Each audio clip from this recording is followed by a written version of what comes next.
El disparador de la nota es la frase que utiliza Samuel Jackson. ¿Lo tienen a Samuel Jackson? Sí, claro. El actor afroamericano. Sí. Que hace infinidad de películas, ¿eh? Un actorazo además. Pero en sus redes sociales Samuel Jackson calificó a la Argentina como el país más racista de la Tierra. Y en esa calificación, la acompañó a esa calificación de un pedido para que nadie hinche por la final, en la final por Argentina.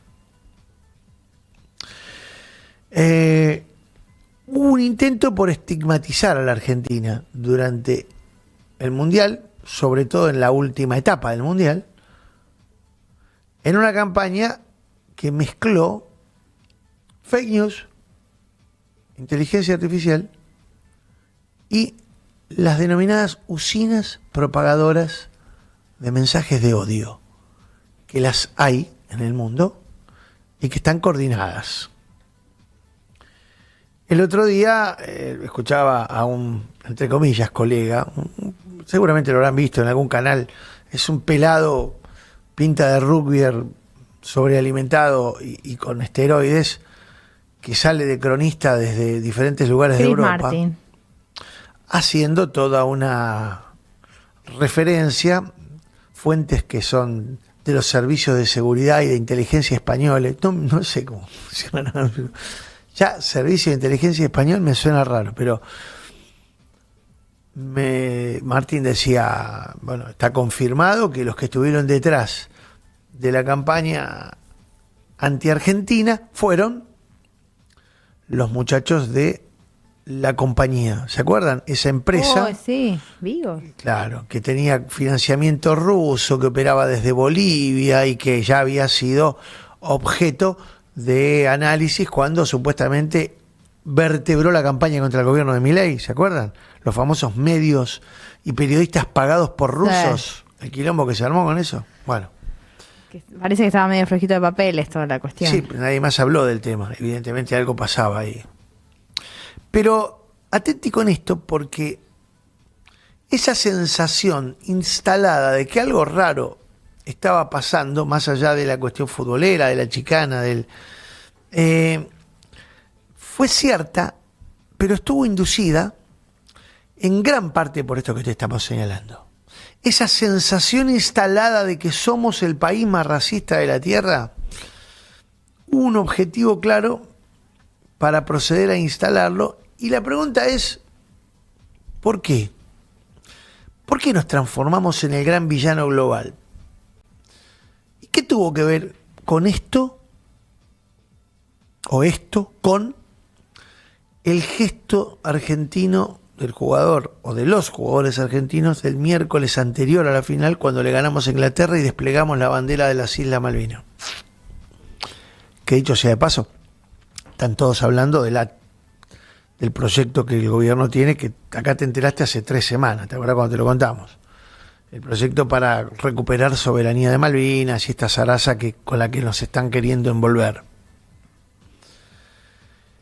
Cuando vos ves el volumen de contenidos, la sincronización de mensajes y la reiteración de muchos relatos dentro de ese periodo de tiempo que me dio entre el partido frente a Inglaterra y la final, te das cuenta que, incluso después de la final, te das cuenta que acá hubo algo que estuvo organizado. ¿Quién lo organizó?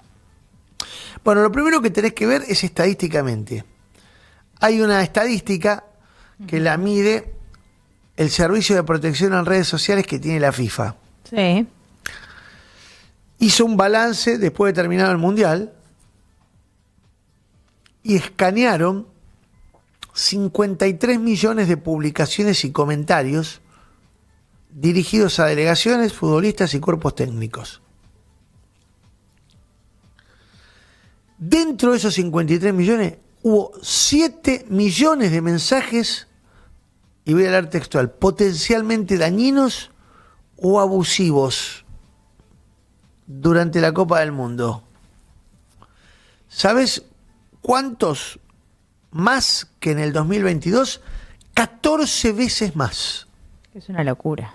O sea, en Qatar hubo 14 veces menos mensajes potencialmente dañinos o abusivos de los que hubo en la Copa del Mundo Estados Unidos, México, Canadá. O sea, y me parece que la Argentina fue depositaria de una buena parte de esos 7 millones de, le dicen ahora en las redes sociales, hateos.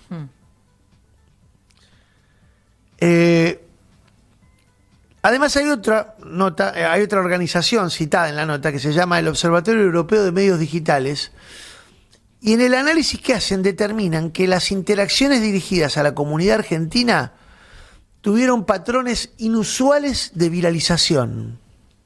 Es decir, las etiquetas descalificatorias que hubo para con el seleccionado, pero para con la Argentina, ni hablar de los contenidos amenazantes, superó ampliamente el estándar de la conversación orgánica que puede haber en las redes sociales. Y claramente cada una de las campañas se iba acentuando conforme se acercaban los equipos, y particularmente Argentina, en la fase de grupos hacia la final. Iba creciendo de manera significativa. ¿Qué hay detrás? Y acá viene lo interesante del caso. Claramente hay detrás una campaña, y claramente está motorizada por no solamente personas, porque que Samuel Jackson diga que hay que ir en contra de la selección de Scaloni porque Argentina es el país más racista del mundo, teniendo en cuenta que 5 días antes habían matado a tiros a un pibe colombiano de 26 pirulos ahí en Estados Unidos, el ICE, Sí. como pasa todos los días en Estados Unidos. Que tenés una situación donde te dejan incluso 3, 4, 6 meses detenido a pesar de que seas un ciudadano estadounidense, porque ha pasado también.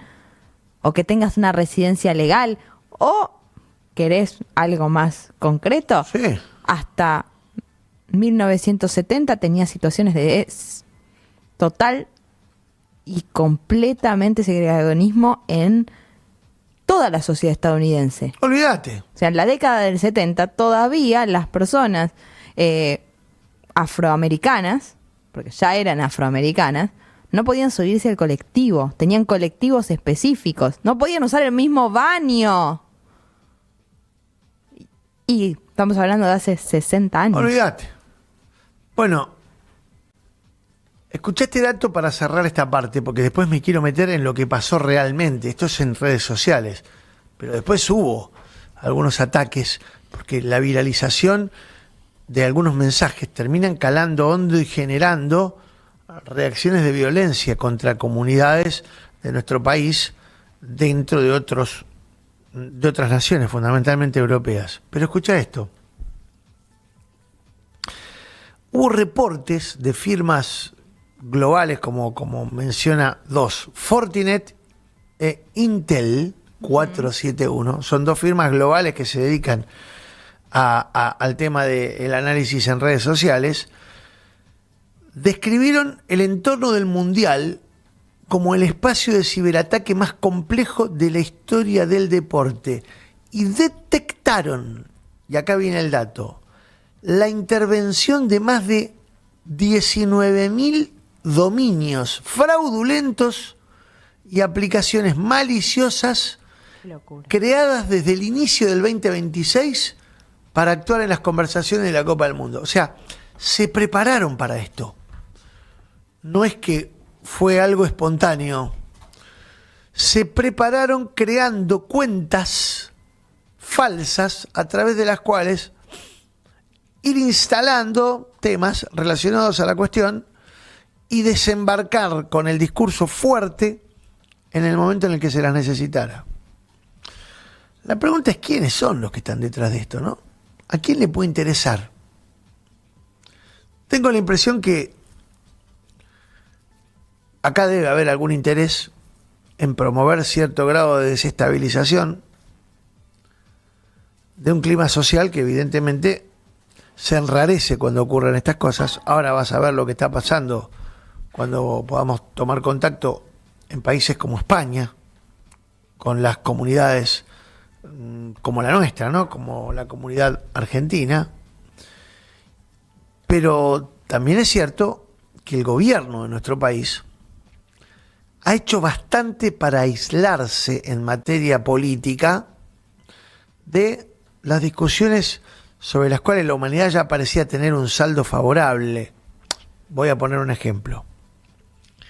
¿Alguien pone en duda la condena contra la esclavitud en el mundo? Los miro, le pregunto, ¿ustedes creen que en el universo del siglo XXI hay países que se pueden oponer a una declaración en contra de la esclavitud? Sí. Ustedes me dirán, me estás cargando. No, no te estoy cargando. Las Naciones Unidas efectuó hace pocos meses una declaración global condenando la esclavitud. La esclavitud, que acá se abolió, la Asamblea del año 1813 la abolió, sí, en la Argentina. Estados Unidos abolió la esclavitud y determinó la libertad de vientres. 1813, ni siquiera todavía, no, por supuesto no éramos una república ni de casualidad. Claro. No habíamos declarado la independencia, que pasó 3 años después. Estados Unidos tuvo algunas dificultades más para hacerlo, pero nosotros, en el año 1813, bueno, ¿sabés cuáles fueron los 3 países que rechazaron, que votaron por la negativa en esa declaración de Naciones Unidas? Estados Unidos, Israel y Argentina. Todas las naciones europeas condenaron, y no solo lo condenaron desde el punto de vista dialéctico, sino que se plantaron firmes ante el requerimiento de los Estados Unidos de permitir el paso por los espacios aéreos y el uso de pistas de aviones en la demencial guerra que ha planteado Estados Unidos e Israel contra Irán y contra otros países del universo musulmán. Se plantaron firmes. Dijeron, no, todo bien, pero esta guerra es de ustedes, no es nuestra. Porque después los quilombos los tenemos nosotros, ¿eh? Al primer lugar que vienen a atentar o a hacer quilombo, los verdaderos terroristas, es a Europa, ¿eh? Entonces los países de la OTAN dijeron, no. Trump enloquecido. Netanyahu, ni te digo. ¿Sabés dónde estuvo, dónde se paró Argentina ahí? Se alineó con Estados Unidos y con Israel. Entonces, hay motivos para que tipos intelectuales, gente del mundo de la cultura, se los planten y digan, che, a nosotros no nos gusta esto que hizo la Argentina. Nosotros estamos en contra de esto. Y estamos en contra de este gobierno argentino desde afuera, no por lo que haga puertas adentro, que puedo tener una opinión también, pero claramente por lo que hace puertas afuera al no condenar el verdadero accionar de los personajes como Netanyahu, como Donald Trump, en territorios en donde claramente la humanidad está poniendo un manto de piedad. No destruyamos más a esta gente. Pero te decía recién, y me parece interesante introducir el tema de la mano de un testimonio directo, que esa campaña que fuertemente se viralizó y que tuvo presencia en redes, en algunos lugares del mundo llegó a expandirse hacia el territorio de la realidad. Pasó de la virtualidad a la realidad. Vimos algunas escenas de, qué sé yo vi una escena brutal en el metro, en una de las estaciones más importantes de Madrid, en donde estaban golpeando a una persona que tenía la camiseta argentina. Bueno, Guido, amigo nuestro, compañero nuestro del otro laburo, que está viviendo también en España, le tuvo que pedir a sus hijos que no salgan con la camiseta argentina, hijos chiquitos, a la calle, porque había un altísimo nivel de agresión en las calles de Madrid. Mirá qué interesante, ¿no? Porque cómo se conectan una de las cosas que hablábamos recién con lo otro. Cómo se conecta. El discurso de izquierda es, este es un país que nazi, colabora con genocidas. Colaboracionista, genocida directamente, racista. Es un argumento profundamente de izquierda el que se plantea. Ahora, las agresiones terminan perpetrándose por parte de gente de derecha que nunca quiso a ninguna comunidad. Acá pasa algo que también es para debatir nosotros. Cuando, por ejemplo, esta semana hubo varias situaciones también en redes, pero que después terminan trasladándose a la vida real, donde algunos extranjeros, algunos más violentos, otros con una chicana futbolística nada más, se rieron de lo que pasaba y lo que había pasado en la final. Muchos de ellos brasileños que están viviendo acá, que están haciendo la carrera muchas veces de medicina acá, algunos con una chicana futbolística, otros diciendo, bueno, perdieron las Malvinas, también van a perder esto, como metiendo un argumento político, y eso se tradujo después en redes de gente más que nada progresista pidiendo que arancelen la universidad pública, que ya no tenga acceso, discursos que son estrictamente relacionados con la derecha. Incluso La Libertad Avanza volvió a publicar un proyecto, en este caso en la provincia de Buenos Aires, para que sea arancelada la salud pública y la educación a cualquier tipo de extranjero. Entonces ahí también se mezcla esto.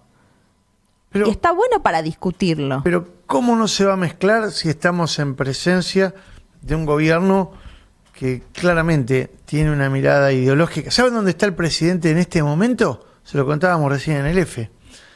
Abrazándose con Flavio Bolsonaro. El senador Flavio Bolsonaro, que es el candidato presidencial que tiene el bolsonarismo para enfrentar a Lula, que va por su reelección en octubre en Brasil. Imagínate esto. Imagínate a un presidente de un país yendo al lanzamiento en la campaña del principal referente de la oposición, de su principal aliado. O sea, Argentina y Brasil son aliados económicos, históricamente lo fueron, también políticos, salvo estas discrepancias. Ahora, que el presidente de un país vaya, en este caso Argentina, al país aliado, Brasil, a abrazarse y a levantarle la mano al principal candidato opositor del gobierno, es muy fuerte. Yo no registro muchos antecedentes.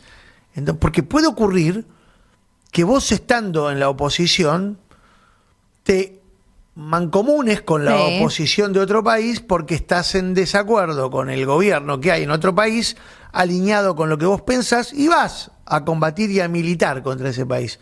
Ahora, que un presidente institucionalmente vaya al lanzamiento de campaña es incomprensible. Esperá, lo hizo en Vox.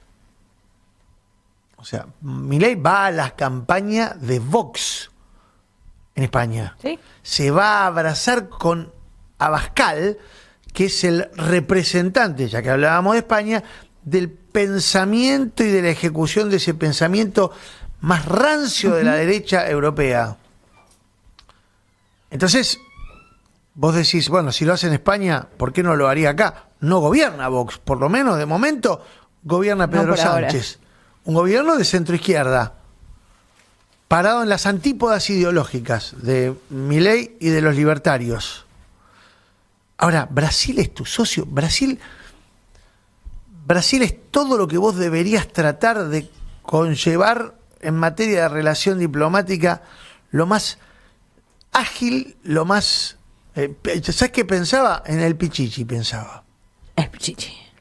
En el Pichichi pensaba. Embajador argentino en Brasil, en momentos en los cuales Bolsonaro gobernaba y luego gobernaba Lula. Sí, pero durante el gobierno de Alberto Fernández, el Pichichi, gran parte de su gestión la hizo con Bolsonaro. Exacto. Y transcurrió una gestión, la de Alberto Fernández, en donde con Bolsonaro estaba todo mal.